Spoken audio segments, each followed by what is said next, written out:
안녕하십니까. 둔산동 Q&A 공방 동화쌤입니다. 학생이 정리한 거 읽어봅니다. 천동설은 이제 하늘이 움직이는 거죠. 이제 반대는 지동설입니다. 지동설. 옛날에는 천동설이었고 지금은 지동설이죠. 지구가 움직이죠. 지동설. 근데 그러면 왜 처음에는 천동설을 주장했느냐? 지구가 우주의 중심에 있다. 인간이 중심이니까 우주의 중심이 있다고 생각한 이유는 그렇게 보였기 때문에, 보이는 대로 관찰하니까 그렇죠. 태양이나 달, 별들이 지구 주위를 돌고 있는 것처럼 보였고, 그래서 대부분 지구가 우주의 중심으로 고정되어 있다고 생각을 했죠.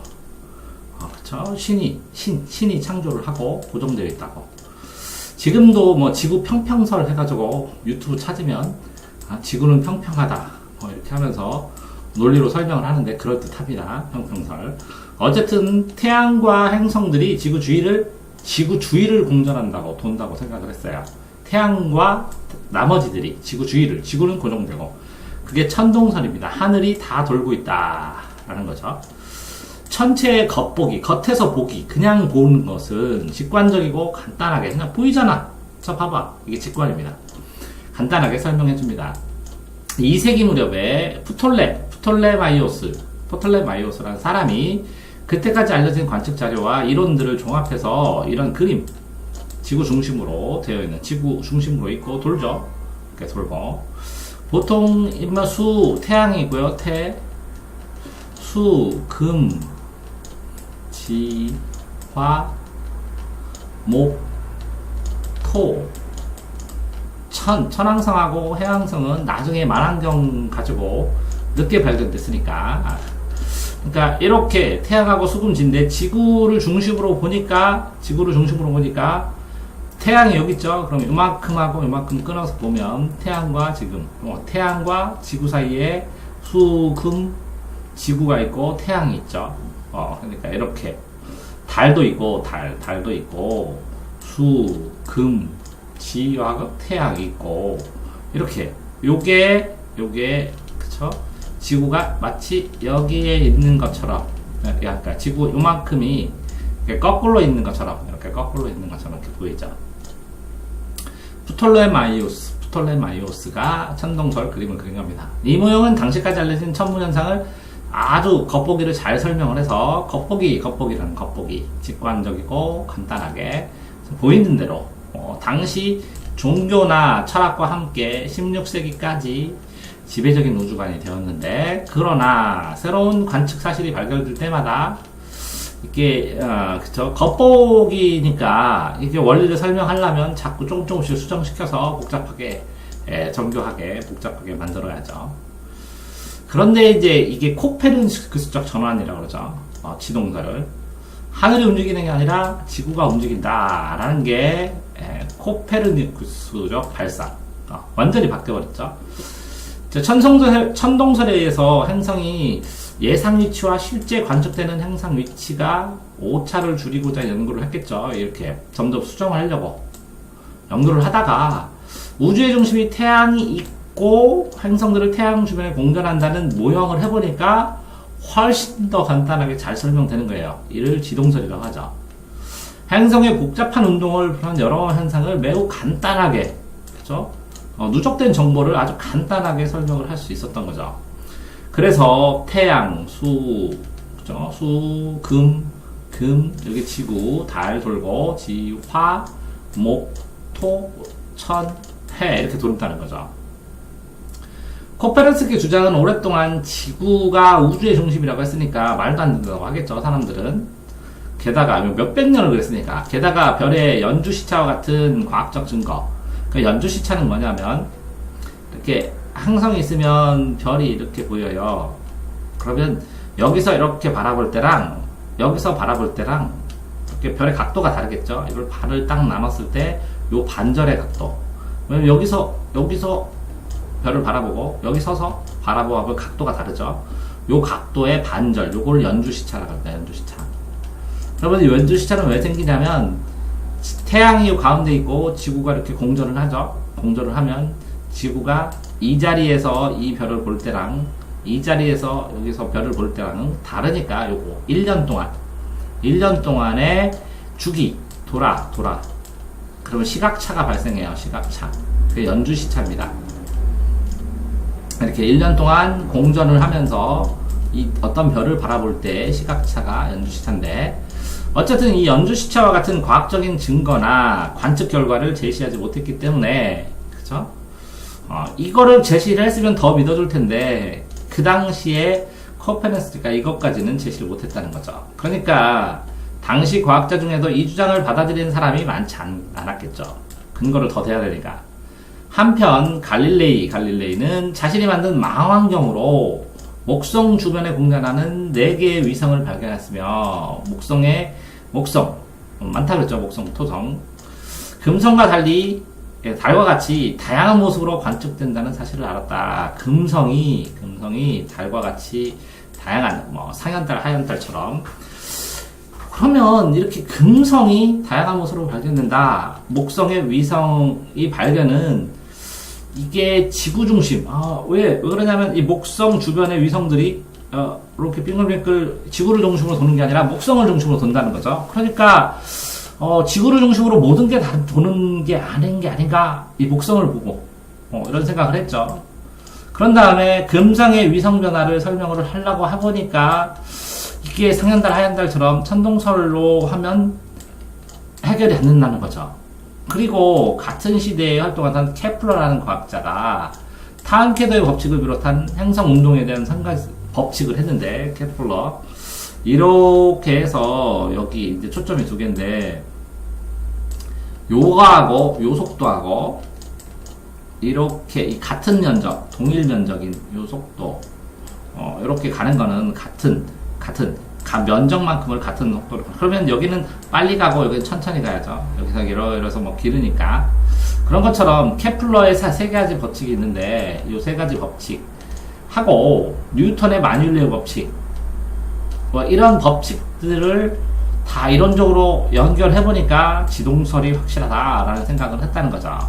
그러면 마뉴레어 법칙, 타운캐더의 법칙, 그죠? 그 다음에 뭐라고요? 금성의 위성 변화, 그 다음에 목성에 위성들이 있다는 거, 공전한다는 거, 이렇게 4가지. 그럼 시험 문제 나오기 좋겠네요. 하나, 둘, 셋, 넷. 뭘 보고 확신을 했느냐, 지동설을.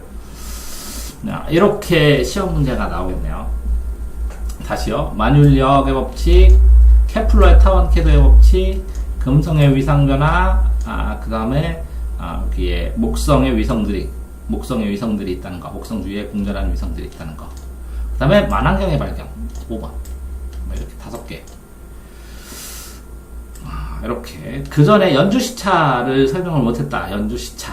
이것도 중요하겠네요. 저기 누구는, 코페르니쿠스는 연주시차, 이런 거를 연주시 같은 과학적 증거가 없었는데, 과학적 증거로 망원경, 5, 4, 위상변화, 금성, 타운캐더, 마뉴레어 법칙으로 기여했다는 거죠. 자, 이렇게 보시면 낮 동안 태양은 동쪽에서 떠서 남쪽 하늘을 지나서 동쪽에서 떠서 서쪽으로 지나간다. 밤하늘의 달과 별을 밤 동안 동쪽에서 떠서 서쪽으로, 똑같아요. 동에서 서로 이동한다. 이처럼 천체가 하루 동안 동쪽에서 서쪽으로 다 움직여. 이걸 겉보기 운동, 천체 일주 운동, 하루 동안이니까 하루, 날일, 일주 운동이라 한다. 자, 여기는 또 이제 뉴턴의 운동 법칙이네요. 뉴턴은 운동 제일법칙, 관성의 법칙. 움직이려는 것은 계속 움직이고, 정지하려는 건 계속 정지한다. 그러니까 그렇게 많이 하죠. 이렇게 서 있던 버스가 휙 이쪽 방향으로 휙 출발하면, 그쵸? 여기에 있었던 사람은, 이거는 이 동그란 거, 이 무거운 손잡이는 가만히 있으려고 하는데, 이 차는 앞으로 갔으니까 이 뒤로 가죠. 사람도 이 발로 있으니까, 발은 벌써 차는 출발했는데 몸은 여기에 있어야 되니까 여기서 이렇게 잡고 있죠.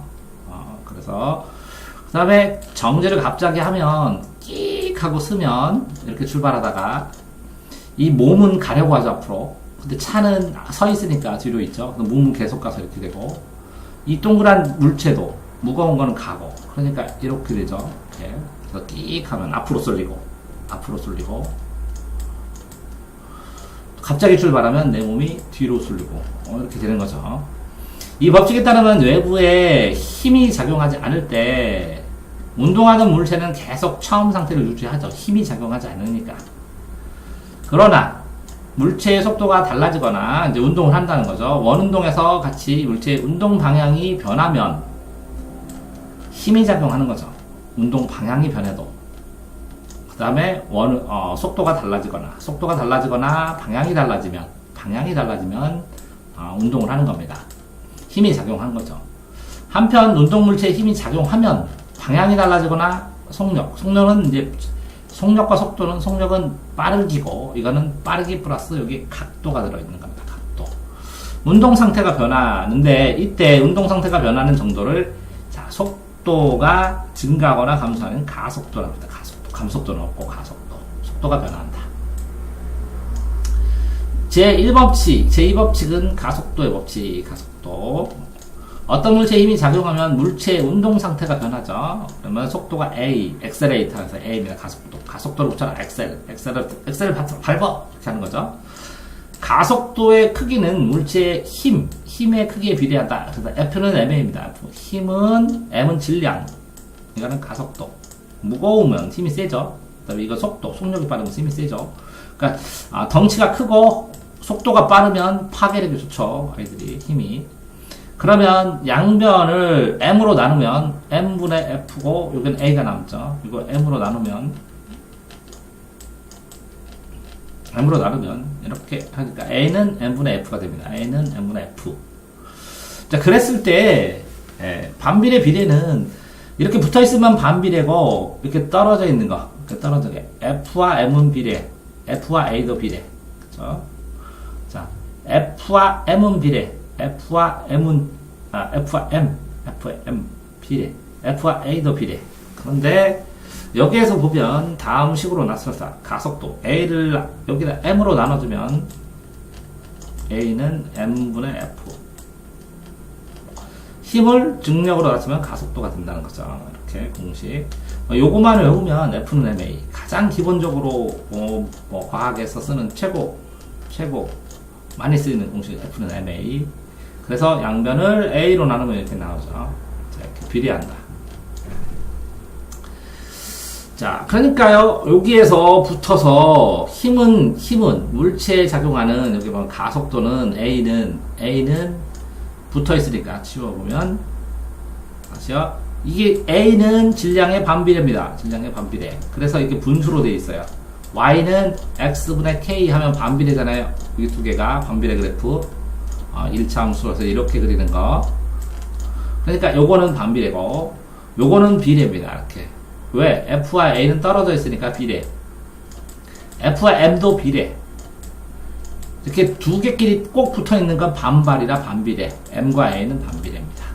두 물체 사이에 힘이 작용할 때 상호작용하는 한쪽의 힘을 다른 한쪽은 반작용을 한다. 그러니까 이렇게 작용을 하면 벽에다가 이 벽도 이만큼 같은 힘으로 이렇게 밀어낸다는 거죠. 작용과 반작용.